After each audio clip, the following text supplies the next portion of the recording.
Morning students. Last class में हमारा topic था एनकैप्सुलेशन, जिसके बारे में हमने स्टडी किया था कि कैसे हम डाटा को बाइंड करते हैं, रैप करते हैं मेंबर फंक्शन को और उसके डाटा को। आज हमारा टॉपिक है polymorphism. Polymorphism it means it is the combination of two Greek words. ये हम लोग पहले स्टडी कर चुके हैं कि पॉलीमॉर्फिज्म टू वर्ड्स का कम्बिनेशन है, ग्रीक के टू वर्ड्स। पॉली इसका मतलब है मैनी, फॉर्म मैनी, और मॉर्फिज्म का मतलब होता है फॉर्म्स। कि इन दोनों के मैनी फॉर्म्स के कम्बिनेशन को हम क्या बोलते हैं? Polymorphism. Whose measuring is same but same object having different behaviour. यानी कि उसका जो ऑब्जेक्ट है वो सेम रहता है, लेकिन जो उसका बिहेवियर होता है वो डिफरेंट हो जाता है। इसका मीनिंग ये होता है हमारे पास। और ये टू टाइप्स का होता है polymorphism, compile time polymorphism and run time polymorphism. हम सबसे पहले कंपाइल टाइम पॉलीमॉर्फिज्म के बारे में डिस्कस करेंगे। तो हम इसको सिंपली लैंग्वेज में बोल सकते हैं, it is achieved by compile time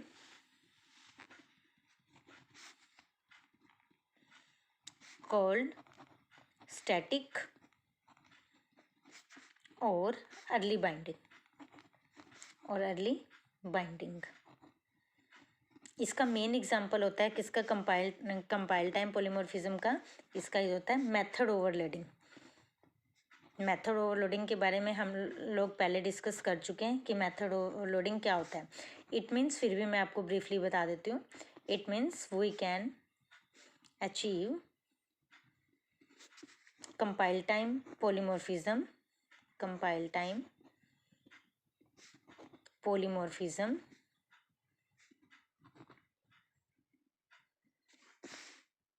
through method overloading के थ्रू हम जो कंपाइल टाइम पॉलीमर करते हैं उसे कंपाइल टाइम पॉलीमॉर्फिज्म बोलते हैं। ठीक है, इसके बारे में मैं आपको ये बता देती हूँ, इसका एग्जांपल एक देती हूँ मैं आपको। जैसे कि हमने लिया void, एक फंक्शन ले लिया ऐड। इसके अंदर हमने डिफाइन किया इंटीजर x, इंटीजर y। तो ये क्या कहलाते हैं बेटा? आर्ग्यूमेंट्स कहलाते हैं। एक एग्जांपल दे रही हूँ, इसकी ब्रेसेस स्टार्ट करते हैं, यहाँ पे हम कुछ भी राइट करते हैं, इसको बंद करते हैं। फिर हमारे पास एक आता है void, एक ऐड लिया हमने, इसके अंदर ले लिया हमने इंटीजर x लिया, लेकिन फ्लोट के साथ एक दूसरा हमने डाटा क्या वेरिएबल क्या ले लिया? y। अब इसमें क्या हो गया? जो ऑब्जेक्ट है देखो वो सेम है, ऑब्जेक्ट सेम, हैविंग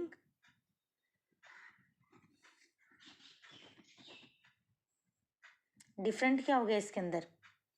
मैंने जैसे आपको बताया था कि देखो इसके अंदर ऑब्जेक्ट सेम हो गया, डिफरेंट क्या हो गया इसके अंदर? बिहेवियर इसका क्या हो गया? वो डिफरेंट हो गया। बिहेवियर डिफरेंट, यहाँ पे इंटीजर और फ्लोट ले लिया हमने। ऐसे ये भी होता है, इसके अंदर कुछ भी लिखते हैं, ये होता है।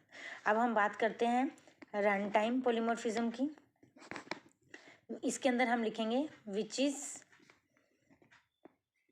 अचीव्ड बाय रन टाइम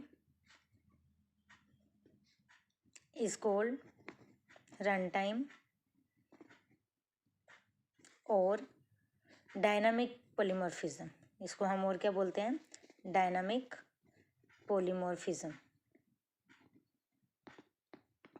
इसका एग्जांपल क्या होता है? Method overriding.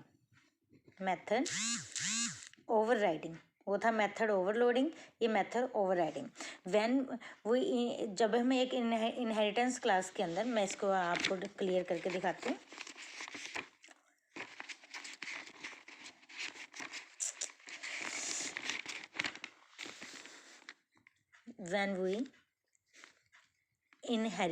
जब हम इनहेरिटेंस के अंदर एक बेस क्लास और ड्राइव क्लास को लेते हैं, तो हम उसको कैसे क्लियर करते हैं, कैसे डिफाइन करते हैं? Base class and drive class,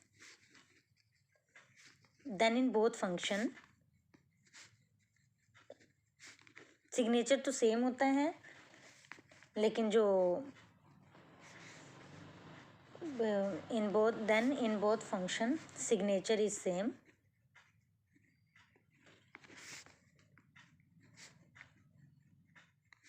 else in method overloading the name of function is same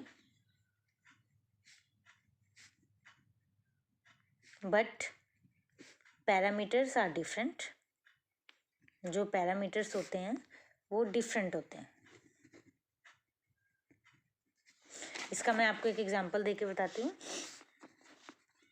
देखिए void ऐड लिया हमने, इसके अंदर ये क्या शो कर दिया हमने, बेस क्लास, ठीक है। फिर ये लिया, फिर उसके बाद हमने void ऐड लिया, ये क्या शो कर दी हमने, डिराइव्ड क्लास। इसके अंदर देखो इसके पैरामीटर्स डिफरेंट होंगे लेकिन जो इसका फंक्शन है वो सेम रहेगा। कैसे कि मैंने आपको वैसे ऑनलाइन क्लास में भी समझाया था। जैसे कि एक पर्सन है, ये क्या हो गया हमारा, एक ऑब्जेक्ट हो गया। ये क्या हो गया, एक ऑब्जेक्ट। अब एक पर्सन क्या क्या हो सकता है, सन हो सकता है, डॉटर हो सकता है। उसके देखो ऑब्जेक्ट एक है लेकिन जो उसके पैरामीटर है वो डिफरेंट है। और क्या हो सकता है एक पर्सन, एक पेरेंट्स हो सकते हैं, एक स्टूडेंट हो सकता है, और क्या हो सकता है, एक टीचर हो सकता है।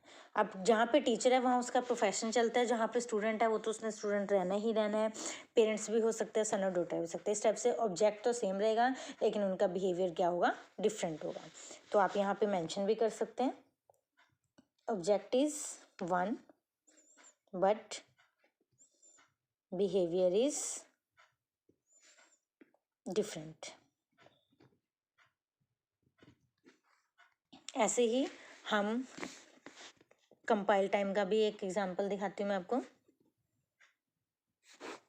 ये तो आपको क्लियर हो गया, which is achieved by compile time called compile time और स्टैटिक पॉलीमॉर्फिज्म।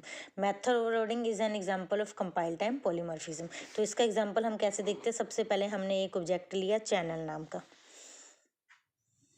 ठीक है। इसके अंदर क्या हो गया, इंटीजर हो गया, करैक्टर हो गया।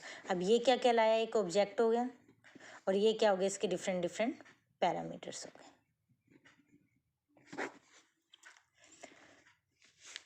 समझ आई बेटा। अब इसमें मैंने आपको बताया था कि जो मेथड ओवरलोडिंग होता है उसके अंदर फंक्शन का नेम तो सेम रहता है लेकिन उसके पैरामीटर्स और डिफरेंट होते हैं। और जबकि उसके अंदर क्या होता है, कंपाइल टाइम के अंदर क्या होता है, ऑब्जेक्ट तो सेम रहता है इसके, और इस रन टाइम के डायनामिक के होते हैं, अचीव करता है इसको रन टाइम डायनामिक्स होते हैं। इसमें क्या होता है, कंपाइल टाइम के अंदर क्या होता है कि ऑब्जेक्ट तो सेम होता है लेकिन उसका जो मटेरियल होता है वो डिफरेंट होता है। और रन टाइम में क्या होता है, उसका जो ऑब्जेक्ट सेम रहता है लेकिन उसके पैरामीटर्स डिफरेंट होते हैं, उसका मटेरियल डिफरेंट होता है। और कंपाइल टाइम का और रन टाइम का क्या होता है, इसके अंदर जो है पैरामीटर्स डिफरेंट होते हैं। तो दोनों में ये डिफरेंस कहलाता है, ठीक है। तो अब आपने पॉलीमॉर्फिज्म के टॉपिक को, बाइंडिंग एंड एनकैप्सुलेशन के टॉपिक को अच्छे से स्टडी करना है। ओके बेटा, थैंक यू।